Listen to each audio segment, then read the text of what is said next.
Dans le cadre du projet Culture d'industrie sur sol vivant, l'Association pour une agriculture du vivant organise une formation avec deux intervenants de qualité, Hubert Perru et Francis Bucaille. L'objectif est d'analyser les conséquences de l'été exceptionnel que nous avons traversé sur la santé de nos sols. Leurs expertises respectives sur la physique et la chimie et biologie des sols nous permettent de déterminer les leviers à actionner pour maximiser la santé de nos sols, notamment après des aléas climatiques. Bon, l'intérêt de regarder les sols à cette période-là, c'est que ça se situe juste après une période climatique qui a été assez exceptionnelle, c'est-à-dire avec une sécheresse prolongée.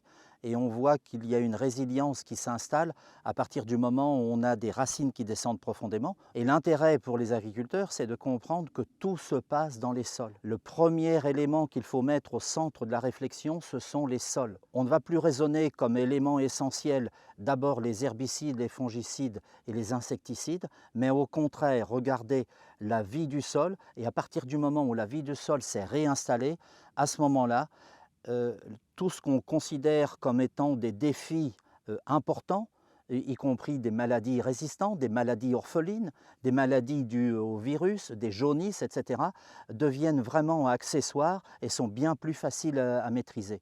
Donc ça, évidemment, c'est l'intérêt d'arriver à communiquer cette connaissance d'une part, mais aussi cette conviction que c'est à travers cette démarche vertueuse qu'on va arriver à bâtir une agriculture, l'agriculture de demain, une agriculture réellement régénérative. Les cultures industrielles sont propices effectivement à une déstructuration, à un tassement du sol, qui plus est en fait sur des sols limoneux, qui sont des sols fragiles en fait à la structure, au tassement. Néanmoins, il a pu être observé là ici sur une culture de betterave qu'il n'y avait pas nécessairement un tassement avéré, en tout cas un tassement qui posait un problème, une problématique en fait pour la culture, et que travailler dans de bonnes conditions, avec une attention particulière sur le sol, les outils de diagnostic satisfaisants, il était tout à fait possible en fait d'avoir une production industrielle respectueuse des sols. Les formations organisées dans le cadre du projet CISV ont pour objectif d'échanger sur la santé des sols, la santé des plantes, pour trouver les leviers adaptés au système de production avec culture d'industrie. L'intérêt de ces journées, c'est de pouvoir discuter avec d'autres agriculteurs sur le terrain et en salle, avec des intervenants qui sont spécialisés justement sur l'étude des sols. On a pu parler de la fertilité biologique et chimique des sols, et avec une application au champ. Ce qui m'a fait venir, c'est la présence d'Hubert et Francis, que je connaissais déjà par des interventions auxquelles j'avais déjà participé.